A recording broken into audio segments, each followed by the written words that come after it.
इस वीडियो में हम पाकिस्तान के झूठे दावों, झूठे वादों से पर्दा हटाने का काम करेंगे और जानेंगे कि कैसे पाकिस्तान के भारत के खिलाफ नापाक इरादों का भारत ने हर बार मुंहतोड़ जवाब दिया है। जब जब ऐसी साजिश रची गई है भारत को बदनाम करने की, तब तब भारत ने पाकिस्तान को अच्छा सबक सिखाया है। फिलहाल आपको पता ही होगा कि क्वेटर से पेशावर जा रही जाफर एक्सप्रेस और कई अलग अलग दावे किए जा रहे हैं क्योंकि ये हाईजैक हो गई थी ट्रेन। और इसके बाद जिस तरीके के दावे पाकिस्तानी सेना की तरफ से आ रहे हैं वो बतला रहे हैं कि किस तरीके से एक बार फिर से उनके देश में जो सुरक्षा की कमी है, जिसे कह सकते हैं कि आपने अपनी ही सुरक्षा को सही से नहीं रखा। लेकिन जब आज सवाल आपसे पूछा जा रहा है तो आपने कैसे अपना इल्जाम दूसरे मुल्क पर मरने की कोशिश की है, कैसे भारत को फिर से एक बार बदनाम करने की कोशिश की गई है। दरअसल इस हाईजैक के बाद से अलग अलग तरीके के दावे सामने आ रहे हैं। दावा किया जा रहा है पाकिस्तानी सेना की तरफ से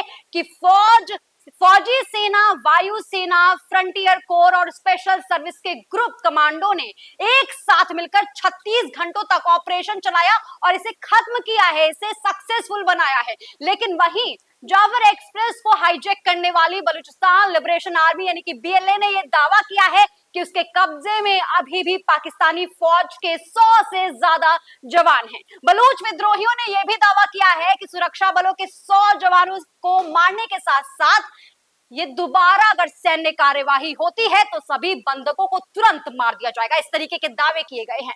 दुनिया भर के देशों के सैन्य शक्ति के आधार पर अगर मैं बात करूं तो हमेशा पाकिस्तान को मुंह की खानी पड़ी है। लेकिन जब इस हाईजैक को लेकर उनके सुरक्षा पर सवाल उठाया गया, उनके अंदरूनी मामले पर सवाल उठाया गया कि कैसे एक चलती ट्रेन को हाईजैक कर लिया गया, तब पाकिस्तान ने अपनी सुरक्षा नाकामयाबी को अपनाया नहीं बल्कि हमारे देश पर, भारत देश पर फिर से एक बार इल्जाम गढ़ने की कोशिश की है।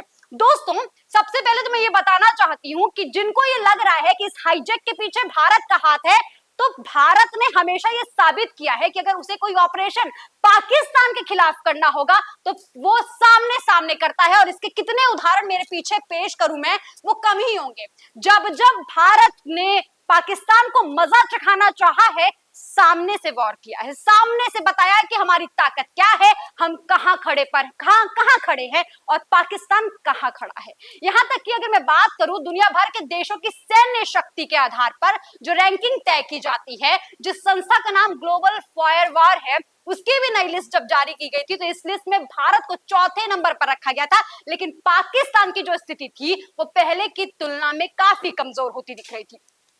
पाकिस्तान पिछले साल यानी कि 2024 में 9वें स्थान पर था, लेकिन फिसलकर फिलहाल 12वें स्थान पर पहुंच गया है। ऐसे में पाकिस्तान को देखना चाहिए, जो लोग दूसरे पर आरोप लगाते हैं ना, मेरे ख्याल से पहले उन्हें अपने घर के अंदर झांकना चाहिए। और इसीलिए ये कहावत इतनी मशहूर है कि आप अपने घर की चीजों को देख ही नहीं रहे हैं, आप देख ही नहीं पा रहे हैं कि आपकी सीमा कितनी मजबूत है, आपकी सेना कितनी मजबूत है, आपके वहां जो संस्थान है वो कितने मजबूत है, आपके वहां जो संसाधन है वो कितने मजबूत है। लेकिन आप अपने पड़ोसी मुल्क यानी कि भारत देश पर बार बार हर तरीके से नापाक इरादों के साथ हम पर इल्जाम लगाने की कोशिश करते हैं। अरे आप खुद बताइए, कब कब आपको दुनिया भर के लोगों ने बताया है कि आपके वहां आतंकवादी गतिविधियां होती हैं, आपके वहां किस तरीके से आतंकवाद को पनाह दी जाती है, आपके वहां किस तरीके से आतंकवाद को पाला जाता है। ये हम नहीं कहते, भारत नहीं कहता, बल्कि पूरी दुनिया कहती है। जब दुनिया ने ये मान लिया है तो शायद पाकिस्तान को भी मान लेना चाहिए। लेकिन आज कहते हैं ना कि कर्मों का जो फल है वो आगे मिलता है। जो दूसरों के लिए गड्ढा खोदता है वो उसी गड्ढे में गिर जाता है। और आज इसका जीता जागता सबूत है ये ट्रेन का हाईजैक हो जाना। हालांकि जिस तरीके से आतंकवादी गतिविधियों का लगातार इजाफा हो रहा है पाकिस्तान में, लगातार इस तरीके की गतिविधियां बढ़ती जा रही हैं, लेकिन उसके बावजूद पाकिस्तान सुधरने का नाम नहीं ले रहा है। इससे पहले मैं आपको याद दिलाना चाहूंगी, अगर पाकिस्तान के लोग ये वीडियो देख रहे हैं तो जो लोग ये आरोप लगा रहे हैं कि ये जो हाईजैक हुआ है इसके पीछे भारत का हाथ है, मैं उनको ये याद दिलाना चाहूंगी कि एक नहीं, दो नहीं, कितने ऑपरेशन आपको बताया जाए भाई, कितने ऑपरेशन बताया जाए। आपके जो ऑपरेशन जाफर जो फेल हुआ है इसमें आपकी नाकामयाबी है, इसमें हमारा कोई हाथ नहीं है। इसमें आपको देखना चाहिए कि आपकी सेना कितनी मजबूत है और उनके पास जो ताकत है, संसाधन है, वो कितने मजबूत हैं। दोस्तों, 1965 के जो ऑपरेशन है उस पर भी जरा नजर डालिए। 1965 में भारत के जम्मू कश्मीर में घुसपैठ कर कब्जा करने के लिए पाकिस्तानी फौज ने ऑपरेशन जिब्राल्टर चलाया था। जिब्राल्टर की ये जो पिक्चर मैं आपको दिखाना चाहूंगी, आप देखिए जरा से, ये ऑपरेशन पाकिस्तानी सेना ने चलाया था, लेकिन भारत ने उस समय भी बता दिया था कि हमारी शक्ति कितनी मजबूत है, और भारतीय सेना ने पूरी तरीके से इस पूरे ऑपरेशन को नाकामयाब कर दिया था, फेल कर दिया था। और इसी तरीके से 1965 के युद्ध के दौरान ही पाकिस्तानी फौज ने एक ऑपरेशन ग्रैंड स्लैम चलाया था, ये आप मेरे पीछे देख पा रहे होंगे, ये चलाया हुआ था, और इसको भी बुरी तरीके से भारतीय सेना ने फेल कर दिया था। मतलब एक नहीं, दो नहीं, कितने आपको ऑपरेशन चाहिए, कितने उदाहरण आपको सामने रखूं तो आपको पता चलेगा कि भारत पीठ पीछे वार नहीं करता है, बल्कि सामने से वार करता है। इसी तरह से 1999 में जो कारगिल का युद्ध हुआ था, उस समय भी पाकिस्तान ने गुप्त रूप से ऑपरेशन चलाया था, और उसे कोहे पईमज और नाम दिया गया था, लेकिन इसे भी भारतीय सेना ने फेल कर दिया था। और उस समय भी बताया था कि भाई भारत की शक्ति के आगे पाकिस्तान कुछ नहीं है, कुछ भी नहीं है, लेकिन उसके बावजूद बार बार पाकिस्तान इस तरीके के आरोप लगाता रहता है कि पाकिस्तान पर जो भारत है वो छुपकर वार कर रहा है, या और भी तरीके के आरोप लगाता रहता है।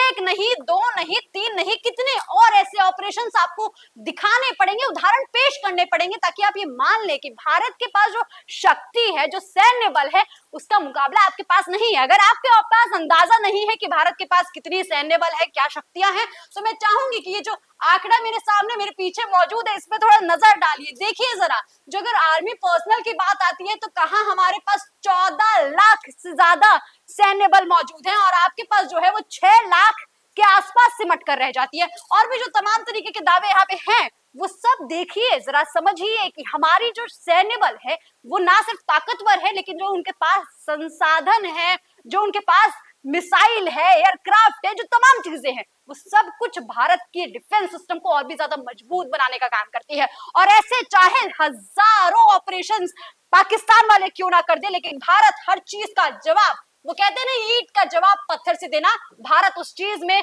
कामयाब रहता है, और हर बार ये करके दिखाने का काम भारत ने करके दिखाया है।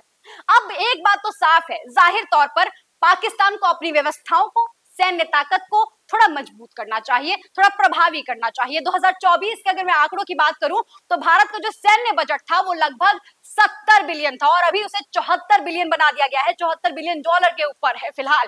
जबकि पाकिस्तान का जो सैन्य बजट है वो केवल 11 से 12 बिलियन डॉलर के आसपास है। अब इस अंतर से जरा पाकिस्तान को यह समझना चाहिए, मुझे लगता है कि एक बार विचार जरूर करना चाहिए कि जो आप बार बार हमारे ऊपर आरोप लगा रहे हैं, जो बार बार इस तरीके की गतिविधियों के लिए भारत को जिम्मेदार ठहरा रहे हैं, क्या आपके पास इतनी मजबूत सैन्य बल है? क्या आपका जो डिफेंस सिस्टम है वो इतना मजबूत है कि भारत का मुकाबला कर पाए? और अगर है तो फिर इस तरीके से छुप छुप कर वार क्यों करते हैं?